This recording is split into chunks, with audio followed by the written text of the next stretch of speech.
சென்னையில் ஆன்லைன் மூலம் மீன் விற்பனை நடைபெறும் என்றும் அரை மணி நேரத்திற்குள் ஆர்டர் செய்தவர்கள் வீட்டிற்கு கொண்டு வந்து மீன் டெலிவரி செய்யப்படும் என்று நிதி அமைச்சர் மற்றும் மீன்வளத்துறை அமைச்சர் ஜெயக்குமார் தெரிவித்துள்ளார்.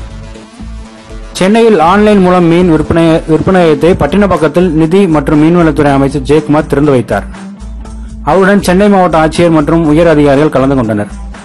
அப்போது பேசிய அமைச்சர் ஜெயக்குமார், மீன்கள் இதய நோய்கள் வராமல் தடுக்கக்கூடிய சக்தி கொண்டவை, மீன் ஆரோக்கியமான உணவு, இதை ஆன்லைன் மூலம் விற்பனை செய்யும் முயற்சி இன்றிலிருந்து ஆரம்பிக்கப்படுகிறது என்றார். ஆன்லைன் மூலம் மீன் ஆர்டர் செய்பவர்கள் www.meengal.com என்ற இணைய முகவரி மூலம் தேவைப்படும் மீன்களை ஆர்டர் செய்யலாம். ஆர்டர் செய்யப்பட்ட அரை மணி நேரத்திலிருந்து ஒரு மணி நேரத்திற்குள் மீன்கள் டெலிவரி செய்யப்படும். குறைந்தபட்சம் 500 ரூபாய்க்கு ஆர்டர் செய்ய வேண்டும். டெலிவரி கட்டணமாக ரூபாய் 35 வசூலிக்கப்படும் என்று கூறினார்.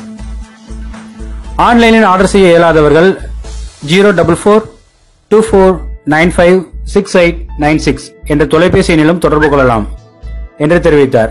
மேலும் மீன் ஆர்டர் செய்பவர்கள் மீன் அங்காடி இருக்கும் இடத்தை சுற்றி 5 கிலோமீட்டர் சுற்றுவதற்குள் இருக்க வேண்டும்.